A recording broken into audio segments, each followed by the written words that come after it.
welcome to another segment of my YouTube channel. It's such a pleasure to have in my company Dr. Anya Malcolm. She's a clinical psychologist, and I think she's the second clinical psychologist in the Turks and Caicos Islands. She's also a licensed psychologist in the United States. And I know sometimes, growing up, Anya Mom and I are the same age, so I know Anya. But of course, you see Anya, she's done a lot of great stuff in life. She authored 2 books. But of course, we're going to hear Anya's story today, because sometimes, everything looks so perfect, but everything isn't perfect. Anya also experienced challenges in her life. But out of those challenges, she became a success, and successful to the Turks and Caicos Islands. Dr. Anya, welcome to my YouTube channel. So introduce yourself. Thank you for having me. So tell the viewers about who is Dr. Anya? I am a down-home Turks and Caicos Island girl, first of all. I was born on the beautiful island of Grand Turk to South Caicos parents, I would say. We lived in South Caicos for a little while, and then my mom, myself and my sibling, and my father, we moved over to Providenciales.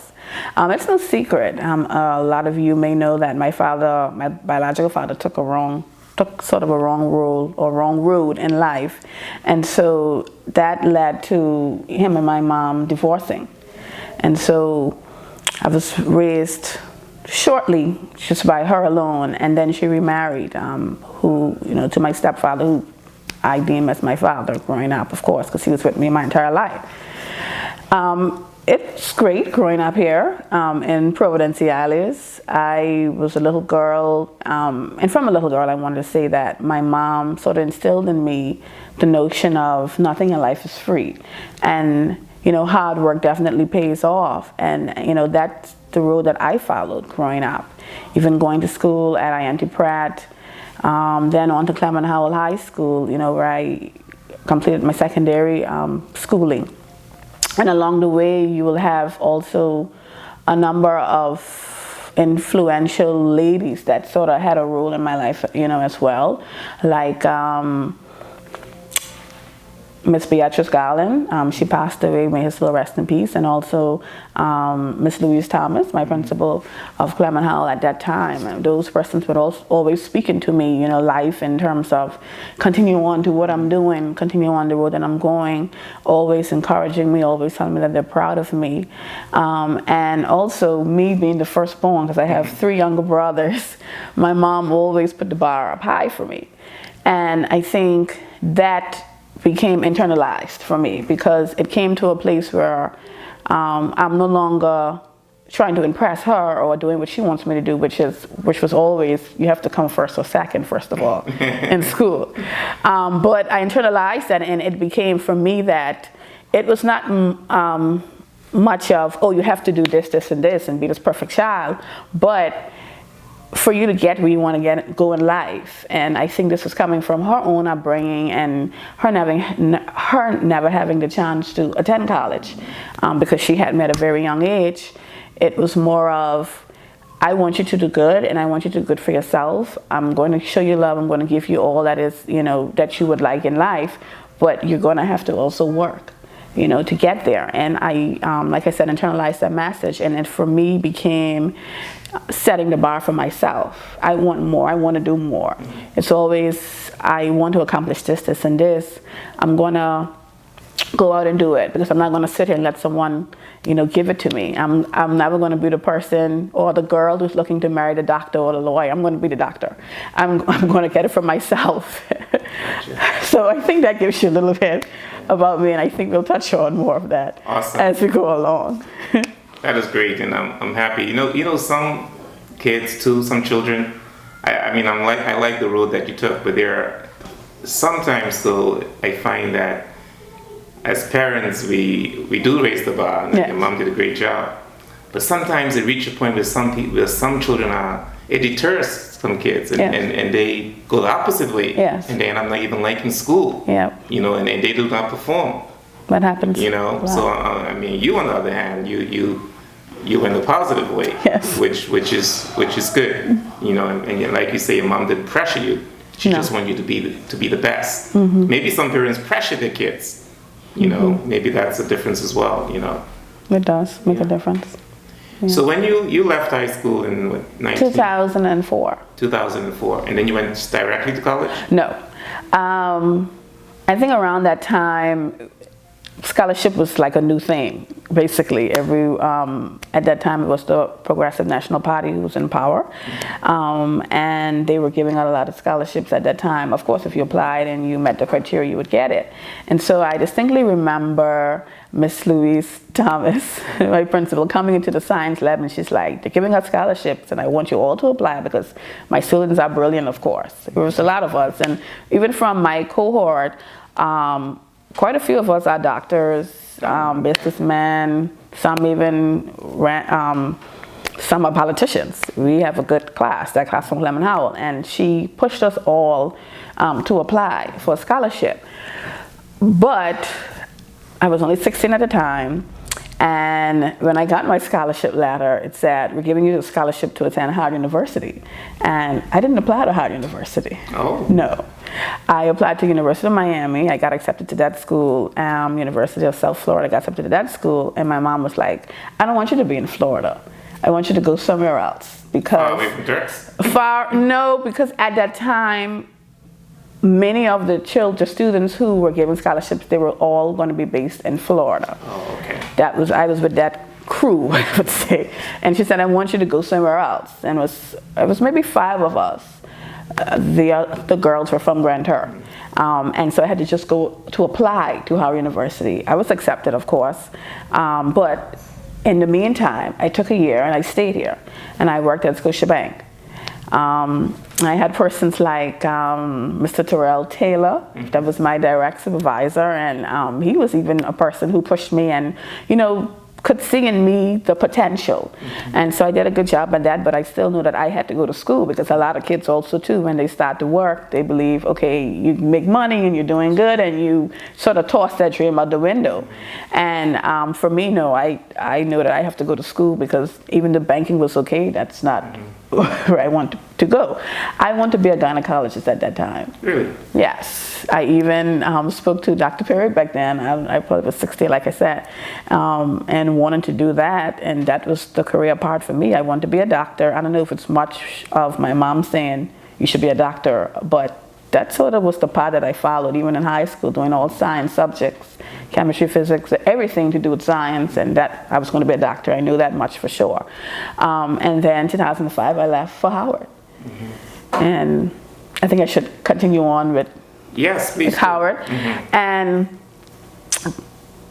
going on into Howard to achieve my bachelor's degree, it was probably in the sophomore year, my second year, where I realized that there wasn't any sort of passion to that. It was more gynecology, yeah, for medicine. It's pre-med, yes. And it was more of like it's more like checking boxes. This class, that class, okay, study, get this done. And I was like, I don't think this is my life. I can't see myself doing this. First of all, I don't know if me being a free spirit and a little bit, or having the freedom to be away from my mom.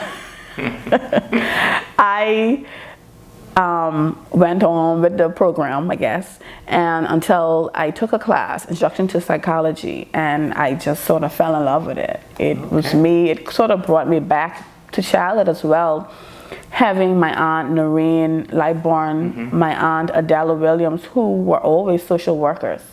You would always hear them talking about cases and saying what's going on in the country and what sort of stress they have. And even my mom helping out people that she ran along, to my grandparents doing the same, and I think it was somewhat in me. I think it's a little bit also of my father choosing the wrong path in life and me wanting to know more about, him and, or the why. Why do people go, do that? Why did they fall victim to those sort of circumstances? And all of that sort of coupled together, and I sort of made the switch. It was not really a hard switch. I switched my major over because it was still a natural science, and I went on with it. I really loved it, class after class. I still did some biology classes. And then I came to the end where I got my bachelor's degree in psychology, magna cum laude, and then it was, okay, what's next? what's next for me? And it's like, basically, a bachelor's degree in psychology, in my opinion, is sort of useless. What can you do with it, at this point? And it's like, okay, master's is the next step. I think she was the chair of the doctoral program at Howard, my professor at the time, and I told her, I don't know if I want to go the PhD route, because the PhD route was more into research. I want to practice psychology, and so something called a PsyD, a doctor of psychology. So it's either a PhD or a PsyD. And I went the PsyD route, and she said, I will greatly, I'll happily write you a recommendation letter. And I applied to one school. Only one school only. Really? Only one school. That's kind of how I do life, I guess. This is for me. I'm going to get it. You know what you want. And then that's it. I got in. I can even remember, it was my father's birthday, and he said, you're going to get in, and I got in. And the next step was, okay, I need a scholarship. I don't have the funds to, and I mean, at that time, they were funding some students to go on, with their masters. And I think it's a much needed field, and especially now. And so at that time, it was the Honorable Amanda Mizik, and I don't know who was on the scholarship board at that time, but I got it. And I went on. And then started school 2009 at the American School for Professional Psychology, and the campus is the Washington D.C. campus, but it's based in Virginia. That's September, and then October, pregnant. And so I would call that a stumbling block in a sense, but it's also something that sort of propelled me and pushed me to know that I have to continue, because at that time I'm one of those students who always believed that pregnancy and school don't go together, because that's kind of what they sort of instilled in you, going through high school. Part of our culture. It is. You get pregnant, you drop out your life. Yeah. And for me, looking back, It used to be like that. I don't know what it's like now. And for me, looking back, I don't know why I even thought that, because I had already achieved my bachelor's degree. I wasn't in high school. I was 22 years old, and I found myself crying to my advisor, and I'm like, I knew what's going to happen. I didn't want to just drop out of school. And he's like, no, you can go to school while pregnant. And keep in mind that my cohort at that time were persons that were much older than me. They were late 20s, into their 30s. I was one of the youngest, and they couldn't believe I was that young, actually, to be so mature and into my schoolwork and focus on what it is that I want in life. And I remember having my son and having my mom and my boyfriend, who's my husband now, his mom as my support system.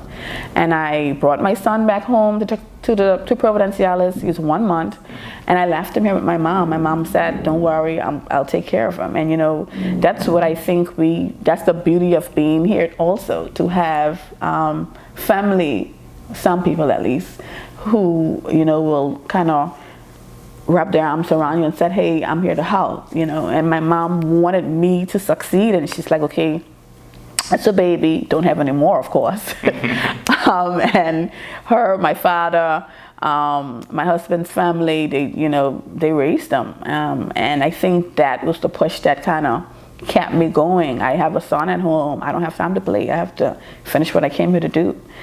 And I graduated with my master's degree. However, how long that took you? 2 years. 2 years. It's a 2-year program. I got a terminal master's, so I did all the coursework. I did my thesis. I got my master's degree, and then I said, okay, I want to go into the doctoral degree and scholarship again. But prior to that was sort of a life-changing experience for me. It was my birthday, October 8, 2011, and I woke up one morning and I couldn't see. Really? Yeah.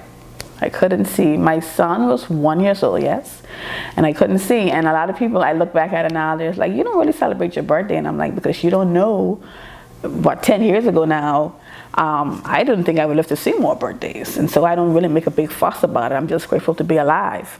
It was something that I guess can be explained through science, but the pressure in my spinal cord fluid got so high where it sort of pushed to the optic nerve behind my eye, and it just made everything blurry. I could hardly hold up my neck. Both eyes. Both eyes. That's it. Both eyes. I think I had finished the requirements for my master's degree, and I was supposed to walk in my graduation ceremony that November, a month after.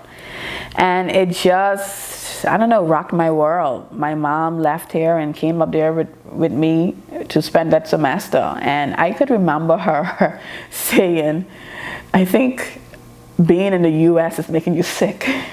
Maybe you need to stop and come home. You have your master's degree, you can come home now. And I'm like, no, I have to finish my doctorate degree. I got accepted, I got my scholarship. I think I have to stay here. And I'm speaking to my same advisor again. They all sort of helped around. He's like, don't worry about the assignments, get better. So I just remember me staying up 3 a.m., writing my 10-page papers because I was behind and everything, but they allowed me to do because they know the student that I was, to say. So how were you able, someone tell you what the assignment was? Because you couldn't see. Yeah, we couldn't see. So you had some additional help then? Yes, it was much of me being in bed a lot. Going back to the emergency room a whole lot, trying to figure out what's going on. So the vision sort of came back, but it was blurry. It was very much blurry. How long it took for the vision to come back? It was probably close to a month. Wow. And what happened is that they would fix I would have tingling in my arms, all these weird sensations, and couldn't really hold my neck. And they're like, oh, I said, but you're fixing everything, but I still can't see. And I remember the doctor saying, well, send you to the eye doctor, who was also in that hospital. And for me, it was such a frightening experience because it was a teaching hospital, right, where they have the med students coming in to examine you. So I remember just being 4 a.m. in the morning and someone waking me up, and she's like, I want to look in your eyes, because we don't see this. It's something that we only see in books. And I felt like a lab rat at that time. I'm like, well, come on. And it got to a place where even, they would usually have like a reverend or a pastor attached to the hospital to come in, oh, can I pray for you? And I was like, okay, this is it for me. Praying for my son and saying, yes, let him be safe and everything. What do you mean this is it? What do you mean? I thought that was it. Like I was going to go blind because that's what the doctor said. You're probably going to go blind. Some people's vision don't really come back. It don't really return, and that was it for me. And I'm like, well, there goes my life. And I was I was 23 years old. Wow. Just looking back, it was really difficult to sort of go through that, and people don't really understand what's happening to you, but to sort of just, go with the flow and, pray and hope that everything gets better. But it sort of just stopped me in my tracks. It's like, okay, what's this? What's this about? And I don't know if it's about stress. I don't know what it was about, but fortunately for me, with medication that I was on probably for 5 years, my vision returned. I still have to go and get it checked out every year. They have to do a thorough check, make sure my pressure isn't high, look behind my eye every single time. And me sometimes waiting and listening to see if I'm going to hear that little sound in my ear again. Forget what's the proper term for it, but that was the whole time too, hearing this whooshing in my ears the entire time. It was a lot to deal with, and that happened throughout even getting my doctorate degree. Still can't really hear good, and hearing it, and just waiting and watching and saying, okay, is it going to come back? Is my what if it happens again? And just being on edge and having visits to the neurologist actually every month. Wow. For them to make sure.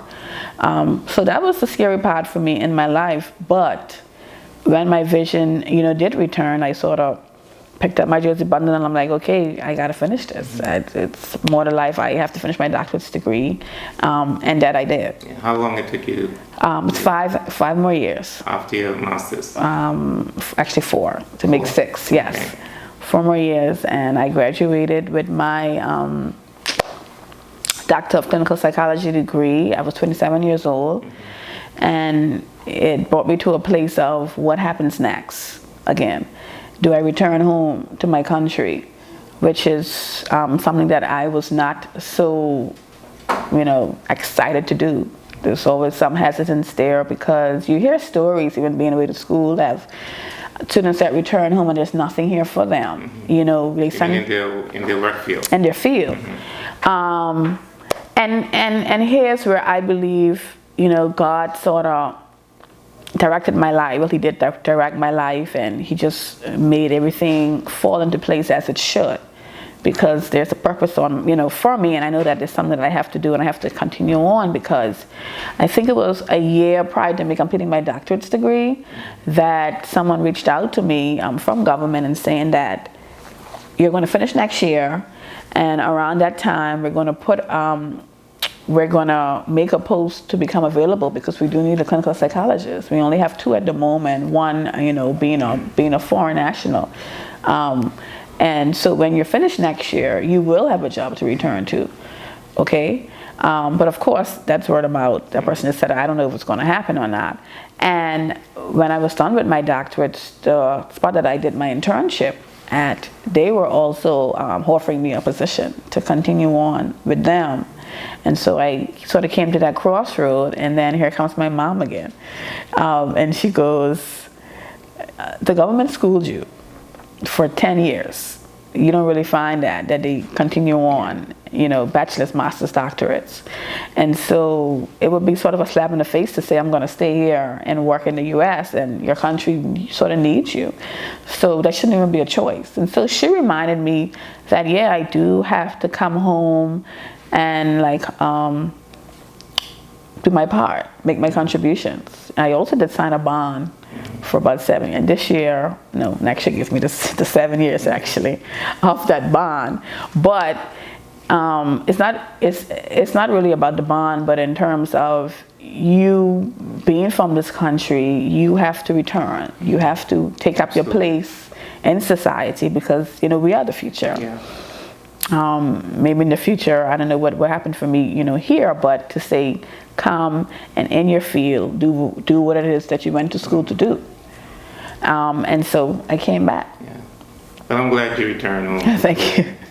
I went to school in the United States as well, and it's very difficult making up your mind to return home. Yes, because, we live on an island. In the United States, all these shopping malls and all these different activities. And opportunities too. And opportunities. Yes. You say, man, what I'm coming home for? I'll probably come and visit.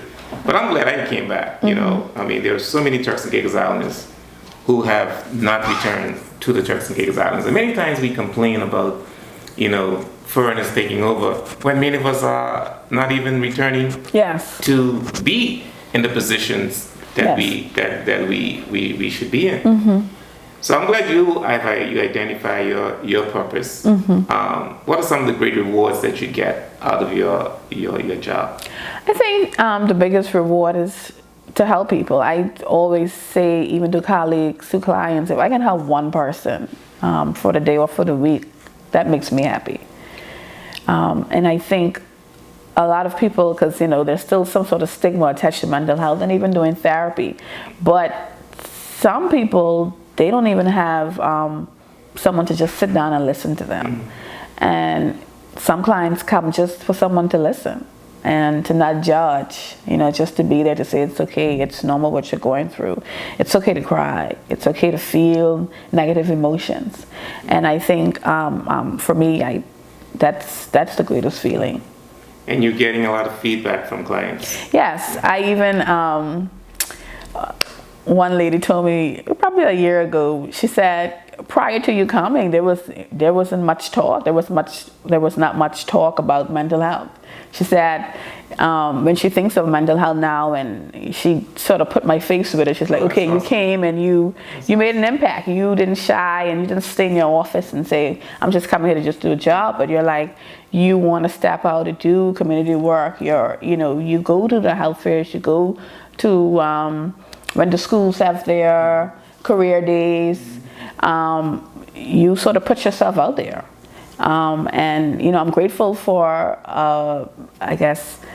a good working environment, a great director, good colleagues, everyone who coming together. And I mean, they've also told me that I inspired them also, kind of pushed them to do more shows, to do more radio appearances, to put themselves out there, because I think that's where it starts for us in bringing mental health awareness, and this month being made is Mental Health Awareness Month also, to put themselves out there, to put mental health at the forefront, because it goes beyond you just being a clinical psychologist and they come to you and da-da-da-da. This is a small country. They're not always going to come to you. They want to feel you and see you in the community. They want to know that it's okay to be depressed. It's okay to have schizophrenia. It's okay to have anxiety. We can talk about it openly, and we can admit that a lot of us do struggle, because even throughout my time, there were times where I felt like I was developing depression, where I had a depressed mood, or just being alone, being without my son sometimes. And to say that that does not stop you. You know, you can have a full functioning life despite having a mental health problem. Yeah. And you're absolutely right. I believe that all of us, at some point in our lives, we experience some sort of, I don't want to use the word depression, but we need someone to talk to. Yes. You know. So, Dr. Malcolm, at what point does someone should reach out to a clinical psychologist? At what point? I always tell them to be able to assess themselves, assess where they are in their life, but it gets to a point where whatever symptoms that you're experiencing, if it's impacting your functioning each day, your social functioning, your functioning at work, functioning at home. If you see you're at the point where you can't get up to go to work, or you're at the point where you have to drink or smoke to go to work, that sort of thing, that's something happening there, that's a major problem. Or it doesn't even have to be a mental health problem that's already developed. It could be you just know that you're crying a lot, you're having these emotions, you don't know where to place them, and you need someone to talk to sort of make sense of it, you know. You're thinking thoughts that you probably shouldn't be thinking. Yeah. That too. And you're someone that is sort of having those thoughts daily, and they're becoming more like obsessive. You can't get them out of your mind, no matter how much you try. I mean, mental health problems, I mean, it's a broad spectrum. It is. You know, I don't believe there's anything called normal in some capacity, because we all experiencing something. I believe some of us hide it much better. I believe so. But we all are battling something on the inside, if you look at it. I honestly believe so too. You also the author of 2 books. Yes. Before we end the show, could you tell us about these 2 books? Well, congratulations on that. Thank you. In 2018, I authored the first book. It came from a place of me being a mom. I was about to have my 3rd child at the time, but working here in Providence Isles, I see a lot of children. And the amount of children that have been sexually abused here, it was shocking, and it got me to a place where I became afraid for my children. And it came to a place where I wanted to make my contribution. And so I said, how can I help parents? This is my first book, and I authored the book. It's called Tell Me. Tell Me, I promise I won't get mad, actually. And it's for parents and their children. So it's like a story about a little girl who was sexually abused, and it's sort of like open up your eyes in terms of our children are being sexually abused, not by strangers. They're people in our home, people close to us, family, friends, family members. And you know, we can do as if, oh, I come from a very like influential family, or you know, you know, I'm of a high status, a high socioeconomic status. And so my child is not at risk for that. Everybody's child, everyone, because you don't know where or who the perpetrator will be, you see? And so it's just a way for us to have a discussion with our children, to send a message of, if someone does make a pass at you, if someone just promise you something or try to have a secret with you of something, to tell your parents, to be able to come and talk about it so that we can prevent it. And if it has happened, how we can address it. You know, it was well received, and I was very happy when the then government, the PDM government, the Department of Education decided to involve it in their curriculum to make it accessible to all our public school teachers to use it in the classroom, to read to the children. It's also in the social welfare office, in our office, to use that tool because it is real, it is happening, it has not stopped. No, I don't think it's ever going to stop, but at least you can lower the chance of happening to your child. My current book, it's a series. It's the first book in the series. It's George the War Reward, and this is a children's mental health awareness series. And I named it The Adventures of Ryland the Great, who's my son, Ryland, because he said we should do a superhero series. And the point of each book will be a different mental health problem. So this one is anxiety.